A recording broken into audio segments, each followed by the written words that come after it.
রাখ, তোর উল্টার ওষুধ দিতেছি। हे प्रभु हे हरि राम कृष्ण जगन्नाथ प्रेमानंद ये क्या हुआ।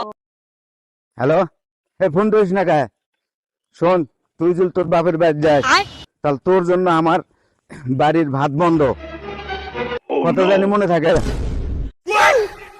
এই শালা, তুই কি চোখে শুনিস না? হাট শালা। এই শালা, চোখে কিভাবে শুনে রে? চোখে তো দেখে শালা বলদা। শালা, তুই কানে দেখিস না? আমি রাস্তা দিয়ে হাইটে যাইতাছি। শালা, আমি চোখেও দেখি কানেও শুনি, তুই শালা উল্টা দেহস উল্টা শুনস। রাখ, তোর উল্টার ওষুধ দিতেছি। हे प्रभु हे हरि राम कृष्ण जगन्नाथ प्रेमानंद ये क्या हुआ। শালা, কামটা করলো কি? আমার উল্টা করে দিল।